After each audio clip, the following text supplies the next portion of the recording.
So I came to visit the library. Unfortunately, the library is closed. All libraries will be closed Monday. So just now come to know that the library has been closed today. It's okay, fine. I think that's a owl or what, something. Just so let me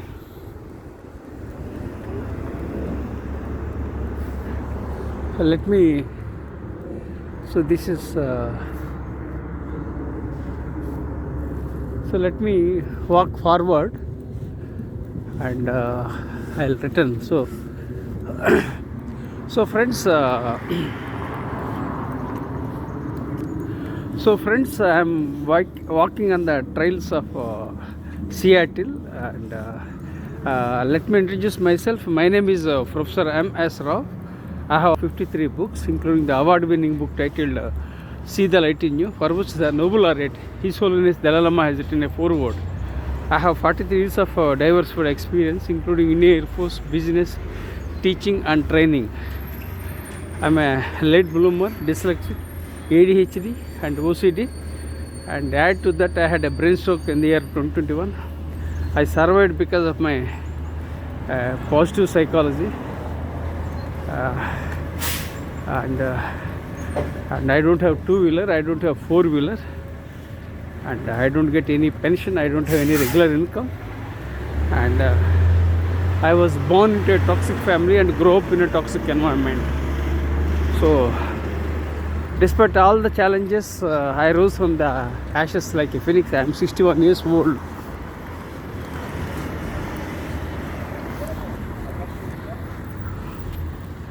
So let me see, this is red apple, this is the church. So I'll walk forward, then I will return.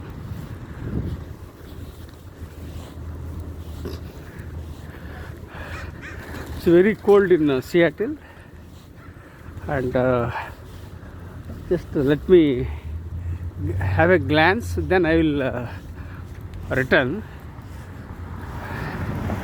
I'll come through a different route, because while coming the road was blocked.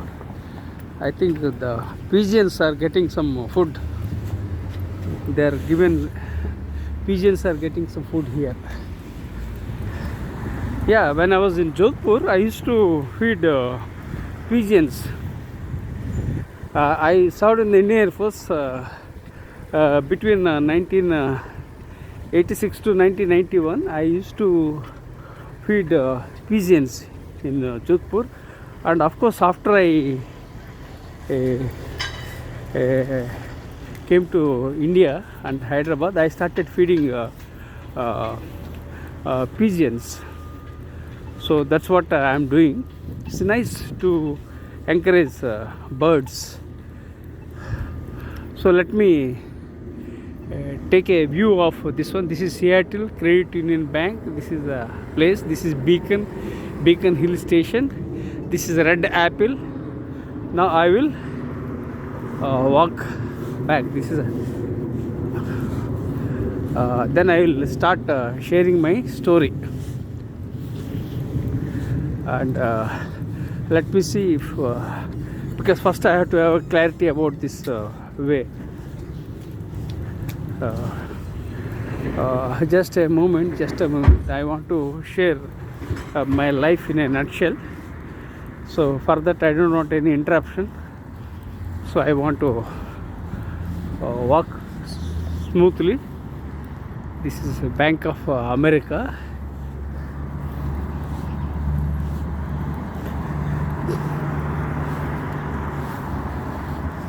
So this is an excellent place. This is a Delight Bakery. This is the church.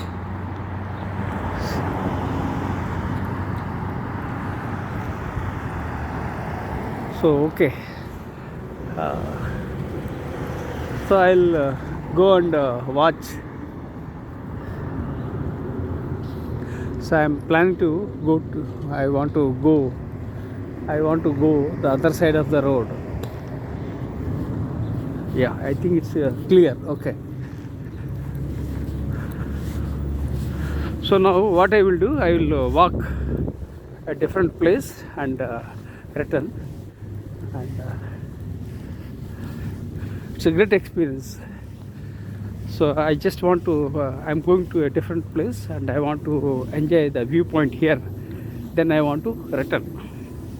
So now let me start my life. And I was born on October 31st, 1963 in a tiny village in India. And my childhood was very chaotic. I could not enjoy my childhood. My father was litigant and alcoholic, and my mother was a naysayer, and I was cursed with toxic siblings. And I can't help about my toxic siblings, because where I was born, how I was born, that was not my decision. But I decided to grow as a healthy citizen and as a leader after I joined the Indian Air Force. So I decided to grow as a healthy citizen, and I grew as a leader. So and after I joined Indian Air Force when I was 18 years old, and thanks to Indian Air Force that I developed a positive attitude and healthy habits, and grew as a leader. And I joined Indian Air Force on 4th February 1982, Secunderabad, Begumpet Air Force Station in India. And 5th February 1982, I went to Tambaram to acquire my training, and I joined with other colleagues in the Indian Air Force, and I was getting a salary of around 400 rupees. My first salary was around 400, and I sent my money every month to support my parents, and that's how I helped my parents. And also I gave my money to support my to purchase gold and for the education of my sister, then to construct the home. So lots of things I did. Unfortunately, my siblings taken away the little bit of property. So life taught me many lessons. So I stay away from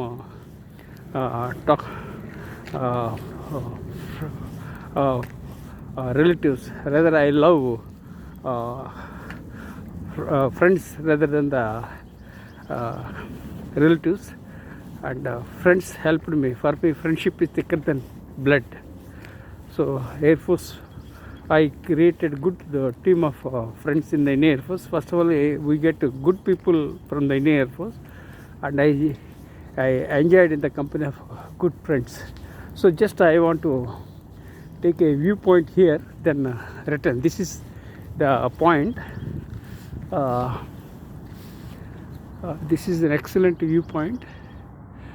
See, full of snow. I don't know whether it's a sea or ocean, whatever it is. You'll find lots of cranes and the road. The roads. This is an excellent viewpoint, and I request you to consider subscribing to my YouTube channel and share with your networks. Now I am returning. So, because I want to go back to the same place from where I started, so that I don't have to think here and there.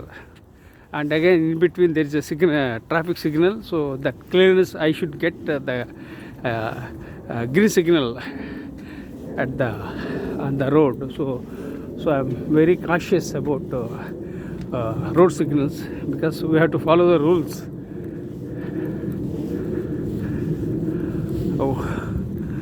So this is a different viewpoint.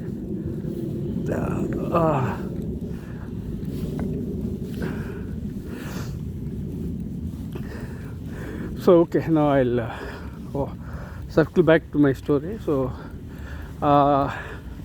I joined Indian Air Force when I was 18, and I discontinued my degree and joined Indian Air Force. But I paid my condonation fee and continued my degree, but not taking tests because I was in the Indian Air Force. And the military life was very tough. And I would wake up every day morning 4 o'clock, and night 10 o'clock we would sleep. Very tough life we led. So I paid tuition fee and got my qualification, but not completed examinations. After I joined the Indian Air Force, and I took leave. Every year we get 2 months of annual leave. So that time, that leave I have utilized for education and learning. So then again I started. I paid in the examinations, and usually degree takes 3 years. For me, it took more than 4 years because I was in the Indian Air Force. So after I joined the Indian Air Force, I acquired 6 qualifications from the Indian Air Force. One is DME from the Aeronautical Engineering, and I got my degree BSc from Andhra University, which I discontinued, then again continued. Then I got my MA from Ajmer University. Then I got my MBA distance education. Then I got my PGDCLL, which I did it in the night college, that is from Jodhpur University. Then I got my PGDBM, which I got from Ministry of Defence. So total 6 qualifications I earned after I joined the Indian Air Force.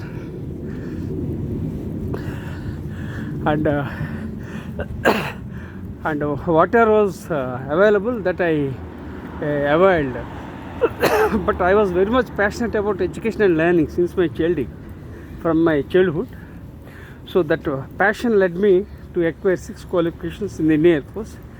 And I started with the Telugu language, and I was not blessed with convent education.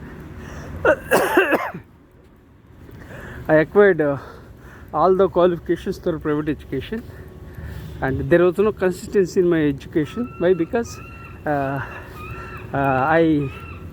there was no guide, and there was no mentor and no support. So whatever was available, that I utilized and I acquired qualifications. There was only one consistency in my life, was that I acquired knowledge. So that was the only consistency. Otherwise there was no consistency in my academic qualifications. I didn't have any guide, I didn't have any mentor, and I don't have any father, I don't have any godfather to support me. So everything I did of my own, that too with limited money, because in those days the salary was very limited. So I utilized my time and acquired 6 qualifications in the Indian Air Force. So this is the church I visited twice here with my friend. This is Saint Peter Church. I visited last Sunday and before that twice I visited. This is weekdays. This is 9 a.m. Just let me see if a church is there and church is open. Just let me check. It's checked.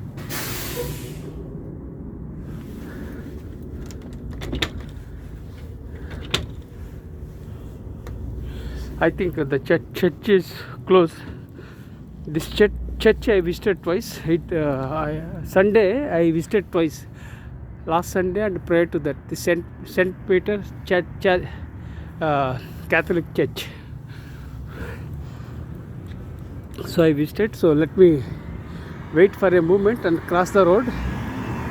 Then I will share my story for a moment. Just I am standing here. So I am standing here so that I can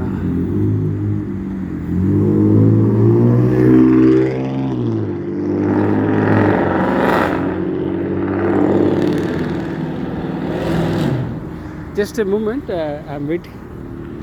I want to cross the road. Just let me see. Yeah, just a moment. Once I cross the road, then I will be able to walk the other side. Good. Yes, I crossed, so I'm happy. So no distraction, no tension. So now I'm walking straight.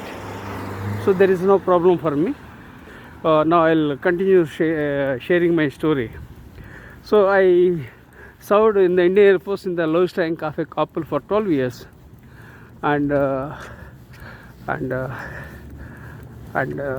I served in the lowest rank of a couple. People might think that I was a commissioned officer in the Indian Air Force, but fact was that I served in the lowest rank of a couple for 12 years in the Indian Air Force. Then my father-in-law invited me to join for business. Then I joined. Unfortunately, my father-in-law and brother-in-law backstabbed and betrayed. So I landed in further problems. I was cursed with toxic siblings, and added to that betrayal by my brother-in-law and father-in-law. So lots of challenges I encountered in my life. So I did business for a few years, but things didn't work out. Then I left business and became an educator in the year 2007. So this was the turning point in my life. So I was in the childhood was unpleasant. Then in Air Force I led a very tough life, but I was excited. Then again I led business life, which didn't work out. Then I became an educator in the year 2007. In the year 2007, I realized that education is everything, because of my education I became a faculty member and educator, and I already had 6 qualifications at that time, and MBA was required to teach for management and engineering students in a college. Then I became an educator and faculty member with the MBA qualification, and that was my journey. So as I told you, I'll share with you my ideas and insights on life and leadership in this video. I'm sharing with you. So whatever you feel appropriate and relevant, you can accept. Whatever you feel is not appropriate, you can discard. Because life is all about learning, unlearning and relearning, right? So take only whatever is required. That's what I follow, and I also advise everyone to follow the same path, right? Then in the month of February and I joined as a faculty member in the year 2007, and I was getting a salary for around 8,000 or 9,000 in a month. So with that limited money, I managed to live with my wife and with my 2 sons. So life was very challenging. My life was full of twists and turns, and in the month of December 2007, an idea flashed on my mind to apply for a Ph.D. That was the idea that sparked on my mind. Then I mobilized a fee of 10,000. Then I had the qualification of MBA. Then I submitted some of the articles that have been published, and went to my guide to go for a PhD.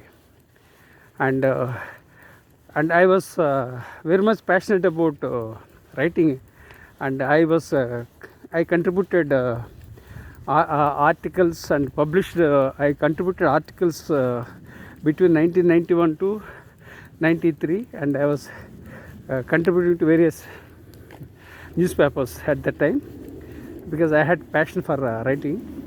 Then I also published articles in competitive magazines. So I took out the printouts of those articles. Then paid the fee of 10,000. Then with MBA qualification, I took admission for Ph.D. in the month of December 2007. So 2008 January, rules were changed and fee was hiked. So you can imagine my life, and if I had delayed by a few days, then I wouldn't have joined for my PhD because rules were changed. That was one challenge. Second thing was that the fee was hiked. Two aspects. And so friends, what you can learn from this video is that when you get opportunities, you have to grab them. Don't wait for the opportunities. So this is what I advise. So as I said, I share lots of ideas. You pick up, you must grab my ideas and insights and apply wherever it is appropriate and relevant and contextually. So that's how I advise. And I am sharing all these things with you despite having a brain stroke.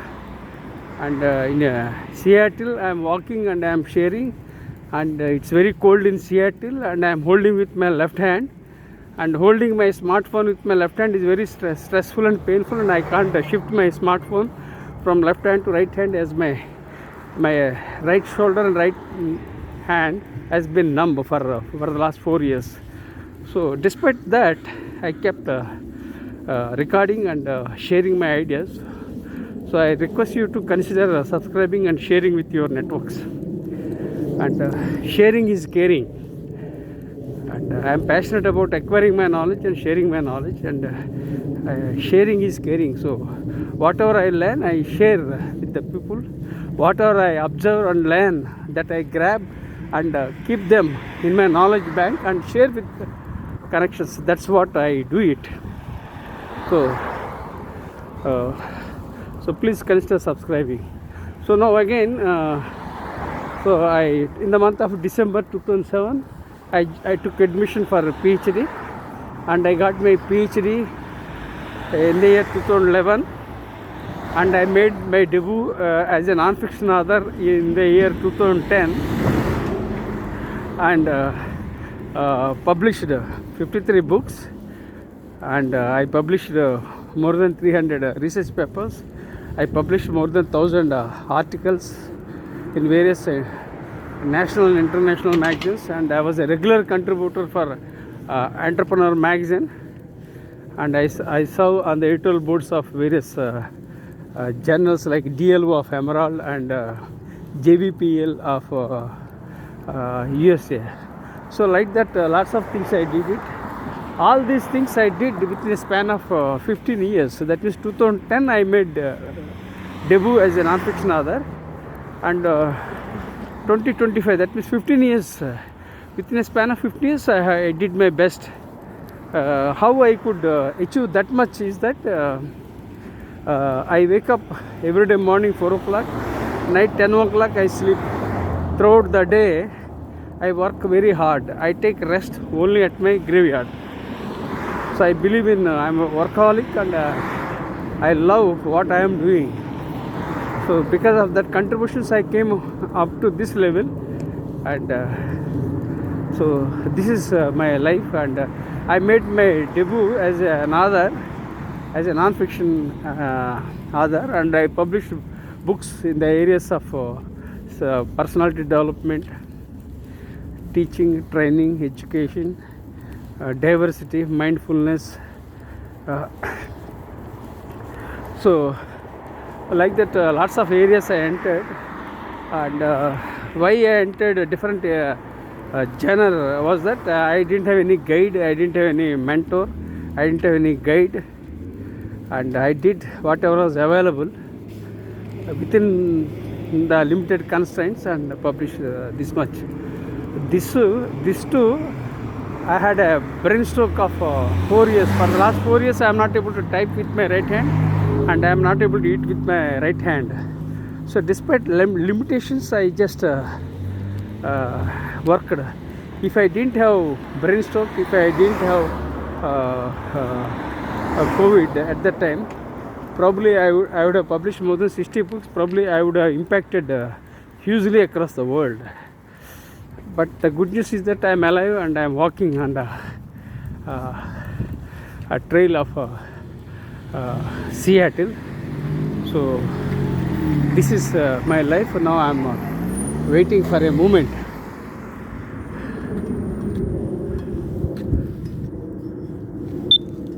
So I'm standing here. Once I get clearance, then I will walk.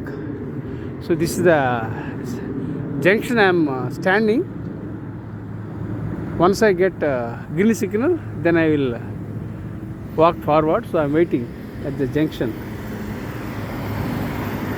So this is the junction. So these are all the houses you can see, and I'm waiting at the junction to get the green signal. Once I get the green signal, then I will walk. Oh yes, I got green signal, and then I will walk. Yeah. So friends, so this is my life in a nutshell. I was born on October 31st, 1963 to till date. So this is my life, and just for a moment, I have to wait for a moment to get the green signal. Then I will walk. Okay. Yeah, I walked. Here rules are very strict, and we have to follow the guidelines here. Okay, I crossed this one also. So now what I am trying to do is, I will publish my life in a nutshell by way of a documentary, and I'm planning to upload my documentary on any one of the streaming platforms like Netflix. And I think this documentary will be amazing. Why? Because my life is a journey.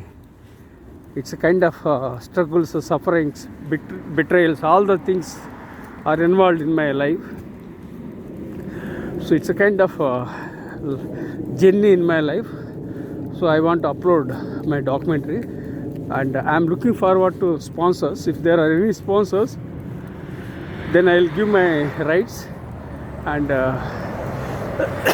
publish my documentary. So this is briefly about my life in a nutshell. And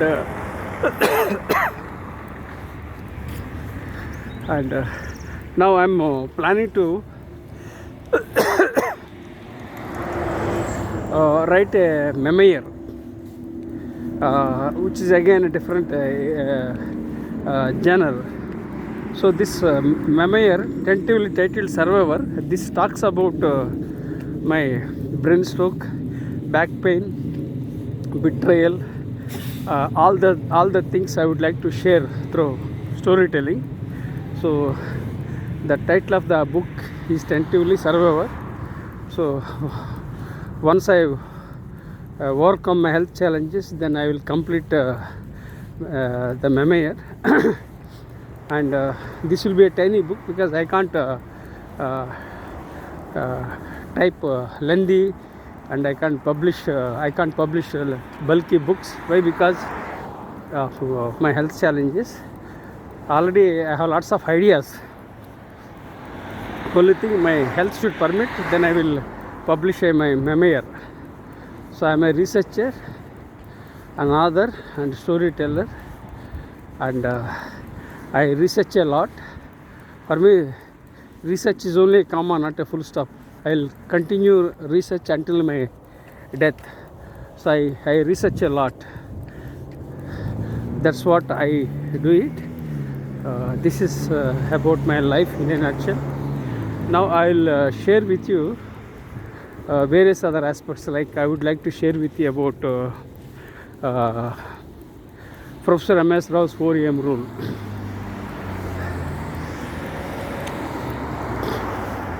I think it will take around 20 minutes from here. So I will share with you about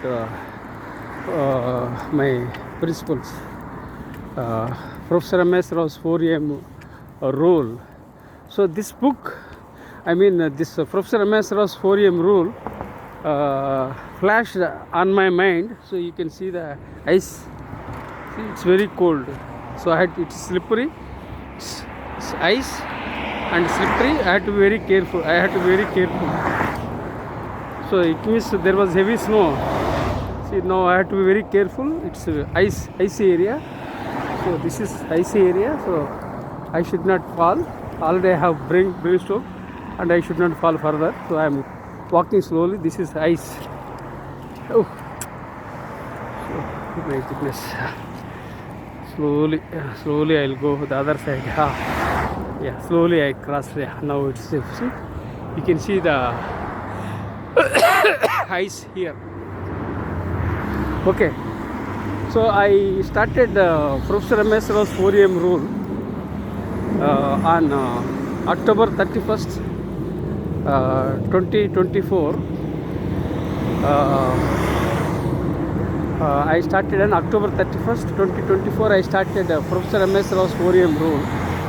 And why I started Professor M.S. Rao's 4am rule on October 31st, 2024 was that was my birthday, and I was born on Thursday, and it was a Diwali festival, and it was a Halloween day. Because of these four aspects, I started Professor M.S. Rao's 4am rule. So I'll explain about Professor M.S. Rao. So Professor M.S. Rao's 4am rule is based on my habits, because I started waking up morning. I became an early bird and a morning person because I joined the Indian Air Force. And second thing was that I have been waking up every day morning at 4 o'clock since 2007. Third thing is I believe in acquiring my knowledge and sharing my knowledge. And another aspect is that life is all about learning, unlearning, and relearning. So keeping these all aspects in view, I started Professor M.S. Rao's 4am rule. So I'll elaborate Professor M.S. Rao's 4am rule.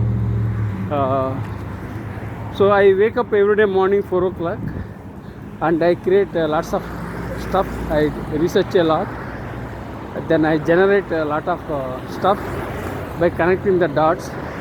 At the end of the day, I discard unwanted things. So that means I am the creator, I am the generator, and I am the destroyer. In the sense, I wake up morning and add value, and I generate lots of knowledge, because I have 43 years of experience, diversified experience. Then I have been observing the people, and I started connecting the dots. So I generated lots of things, and at the end of the day, what I do, I remove unwanted documents, files from my folder, and prepare for what to do for the next day morning. This is how I do it. So this is briefly about Professor M.S. Rao's 4am rule. And every day at night I keep 3 tasks to do for the next day morning, and I go to bed around 10 o'clock, and I program my subconscious mind with a to-do list. And as you know, when I program my subconscious mind with a to-do list, then I wake up automatically at 4 o'clock next day morning, and I do things of my own. So this is how I followed life. People call it as circadian clock or body clock, whatever it is. My body clock or circadian rhythm is that I wake up morning 4 o'clock, night 10 o'clock I sleep, and afternoon sometimes I sleep or take a break, and or I go for a siesta, then again I recharge. That's how I do it. So this is what I have been doing, And the morning when I wake up, I take 3 important tasks that I have to do it. I'll work on them. I'll work on those 3 aspects and resolve them and troubleshoot. I'm very consistent and persistent by nature. I don't give up. Problems can't be resolved overnight. It takes time. So what I do is that I keep myself clearly focused and engage myself clearly, and I avoid distractions because I follow Professor Rao's 4M rule. So that's how I do it. By following Professor Rao's 4M rule, you get amazing results. And I implore you to wake up in the morning, because when you wake up in the morning, the entire day is under our control. You can avoid your distractions, and you can be peaceful, and you will be tranquil, and you will be able to reap rewards. So this is about Professor Rao's 4M rule. And at the same time, I will tell everyone to wake up in the morning. But some people are night owls. Some people have their commitments, organizational commitments. Some people, they work at a different time zones. But despite all the time zones, then again you have to stick to a daily routine and a morning routine, so that you can get beautiful results. Apart from that, when you follow Professor Rao's 4M rule, you can unlock your creativity, you can unlock your potential, and you can enjoy peace, happiness, and prosperity. So lots of advantages. Apart from that, I encourage you to go for walking or swimming or meditation, or follow your passions. So like that, when you do so, you can enjoy your life. People in USA, some people have this Alzheimer's disease. So it's a very when Alzheimer's disease is a challenge. So when you follow Professor Rao's 4M rule, you can check dementia, you can check depression, and you can lead your life peacefully. So there are lots of advantages of waking up in the morning, and I implore you to go for a meditation. When you go for meditation, you can get peace and joy. And what you need to do is that you have to go to a silent place, and you have to take a mat and work on that, and you can go for meditation. That's how we can do it. So this is the advantage. This is how you have to follow and do meditation. So you can go for meditation.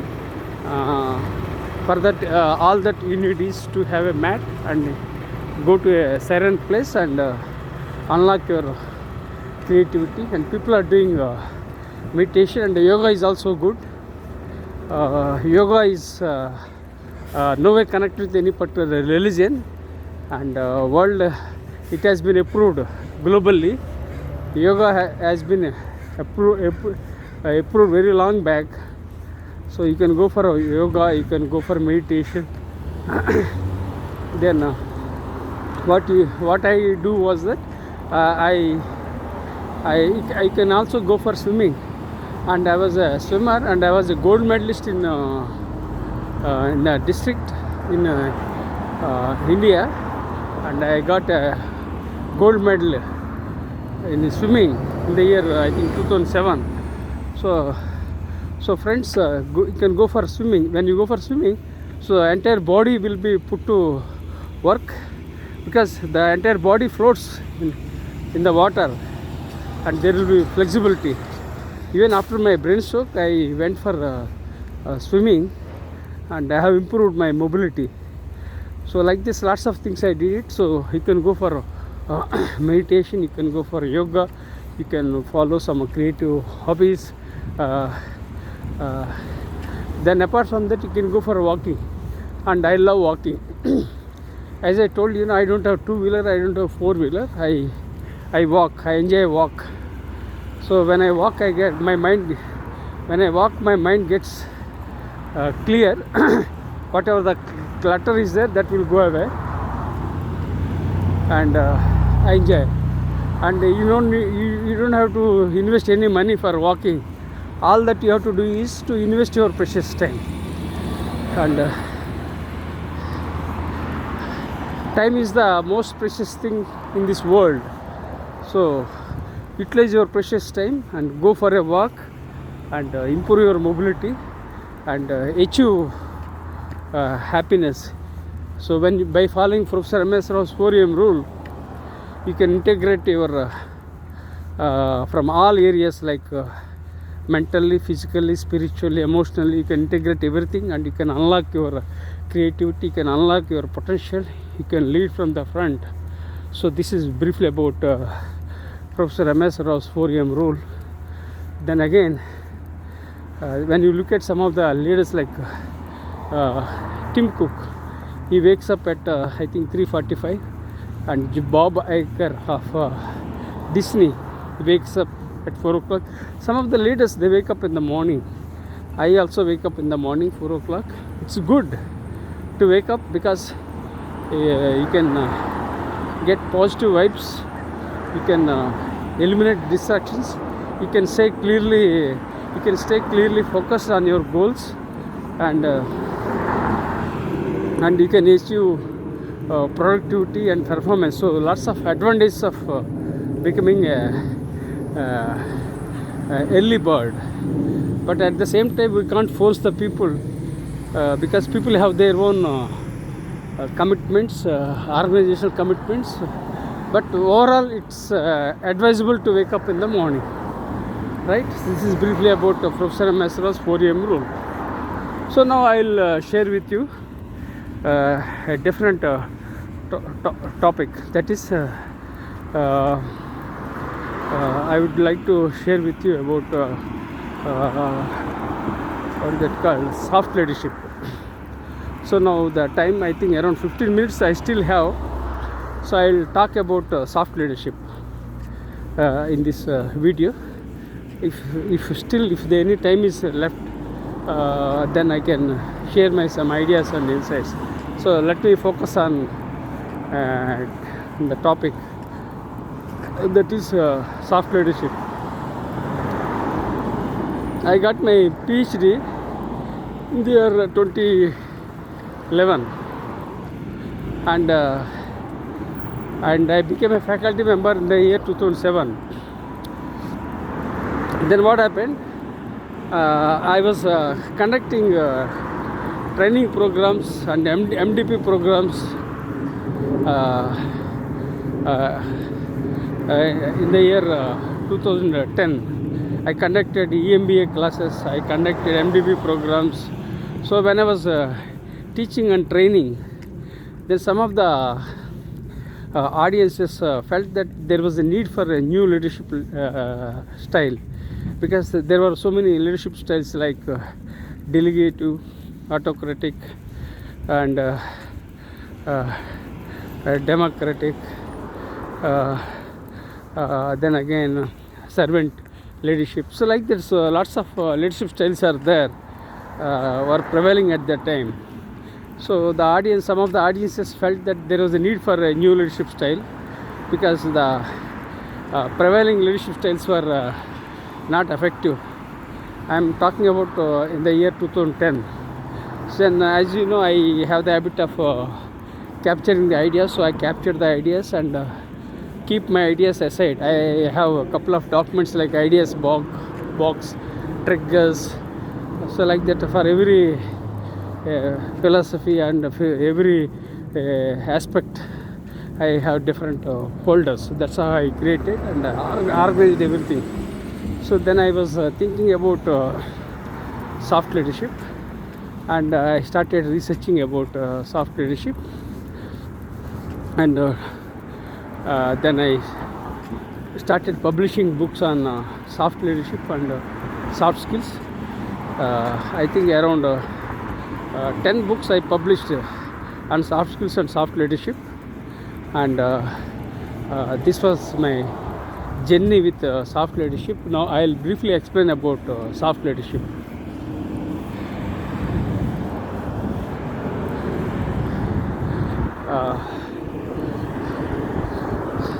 The soft leadership is a new direction to leadership. The soft leadership helps companies achieve excellence and effectiveness. The soft leadership helps countries achieve peace and prosperity. The soft leadership helps all generations, whether they are baby boomers, Gen X, Gen Y, and Gen Z. And this soft leadership helps all areas, including artificial intelligence, technology. So it is useful in all aspects. So this is about soft leadership, and let me briefly explain about soft leadership. The soft leadership is all about leading people with people skills without compromising the task orientation. That's one definition. The soft leadership talks about 11 C's. Some of them are character, charisma, concise, courage, communication. Like that 11 C's I integrated. So that there is a framework that based on that framework the soft leadership operates. And the soft leadership blends soft skills with your left brain, and it blends leadership with your right brain. So this is one way of definition about soft leadership. And the soft leadership is all about complaining. It's about empathizing with others and adding value and impacting. So this is one way of definition. Precisely, I would like to say that the soft leadership is partnership, because no more bosses, no more subordinates, and no more command and control attitude, because young people, they don't want to work as bosses or subordinates. They want to work as colleagues, right? So that's how things happen. This is how the soft leadership works. So this is briefly about soft leadership. Then I published books on soft skills and soft leadership.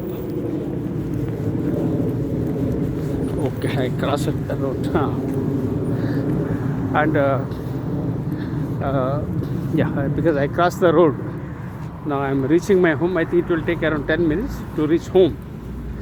And I published around 10 books on soft skills and soft leadership. And one of the books titled Soft Leadership, A New Direction to Leadership, is an award-winning book. I love it very much. And this book is unique in many aspects. Why? Because the father of modern management, I had dedicated this book to Peter Drucker, who is known as the father of modern management, and the father of modern marketing. Philip Kotler has written a foreword for my book titled Soft Leadership, A New Direction to Leadership. And the father of modern HR, Dave Ulrich, has created a leadership code for this book. This is the third aspect. The fourth aspect is that I am known as the father of soft leadership globally for my contribution and the way I impacted. So that's why I am known as the father of soft leadership globally. So because of these four aspects, so the soft leadership is thriving. And not only that, usually when people go for once people complete Ph.D, they relax. But in my case, I don't relax. I take rest only at my graveyard. So I keep working very hard. And for me, research is only a comma, not a full stop. So I started working, and still I am trying to integrate soft leadership with various aspects like brain science. Then again, I want to integrate with psychology, decision making, employee engagement. So like that, lots of things I am trying to integrate with the soft leadership, and I want to create something unique and provide on a platter for the humankind. So lots of ideas are there. Only thing, my health should permit. Once my health is permitting, then I will create something unique and serve on a platter for the humankind. So this is about soft leadership. So now I am reaching home, and I will share with you some ideas and insights, because I don't want to waste my precious time, because anyhow I am walking, so I am sharing some ideas and insights. I request you to consider subscribing and sharing with your networks, and embrace change, embrace technology, and embrace change, embrace technology, embrace failures. People get upset due to failures. You have to learn from failures and you have to grow. So embrace failures. Second thing is embrace change. That means change is the only thing constant in this world. You have to change with the changing times and technologies. That is the second aspect, change. Third thing is that the technology. We have to embrace technology, because now we are connected because of technology. So we have to embrace technology, and we have to use technology for social good. And we have to embrace technology to add value and impact for global good. So precisely, we have to embrace technology, we have to embrace change, we have to embrace everything. So these are all the aspects I am sharing with you. And apart from that, let me share about my books. I'm a voracious reader. I read thousands of books in my lifetime. Abraham Lincoln has been my inspiration since my childhood, and lots of books I read, countless books I read in my lifetime. So books are my best friends. If there are, I can also say in this manner, I'm passionate about reading and learning, and books are my best friends, and I don't have any friends. If there are any friends, they are only my books. Books are only my friends. Books are everything. So like this, 2 quotes I created today. So like that, daily I create my own quotes and share with social networks, and I shared on Instagram also about the quote, because when I upload a quote, so people might like, and they can share with their networks, and they also learn. I don't want any credit from anybody. I want to add value and impact. I don't look for any rewards. I don't look for any attention, but my job is to serve humanity. So this is how I am leading. And 2 books are very close to my heart. That is Man's Search for Meaning, written by Viktor Frankl, and another book is Art of War, written by Sanju. So these 2 are very close to my heart. Apart from that, I read lots of books on Swami Vivekananda, Mahatma Gandhi, and I read Pandit Jawaharlal Nehru. So lots of books I read. So I learned.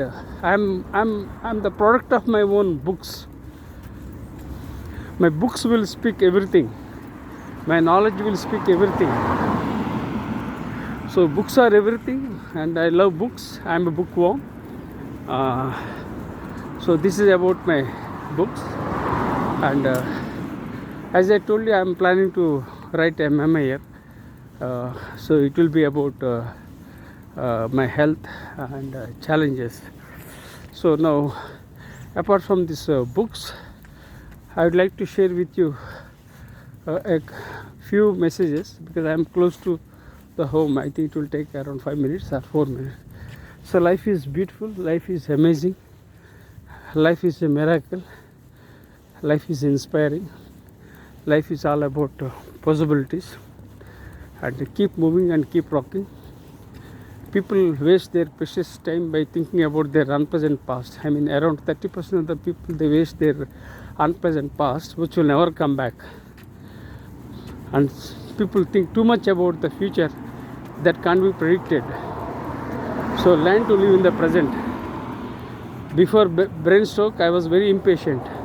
After the brain stroke, I realized how fragile the life is, and I started living in the present moment, because what happens next, that I can't predict. But whatever is possible, I'll do my best. So these are all the ideas I am sharing with you. Now I am reaching the home, and I have a unique format of sharing my knowledge. So what I did was I introduced myself. That's one thing. Second thing, I shared with you about my life in a nutshell. That means I disclosed my intention. I disclosed my intention to upload my documentary. That's the second thing. Third thing, I shared with you about Professor msrao's 4am rule. And fourth thing, I shared with you about soft leadership. So this is my way of sharing my knowledge. I am walking and talking, so I am very much exhausted. It's more than 1.5 hours. Oh, not 1.5 hours. I think it's close to 2 hours, because I went to library also. Of course, the library was closed. Okay then. So let me. So friends, practice gratitude with gratitude. Thank you for subscribing and sharing with your networks.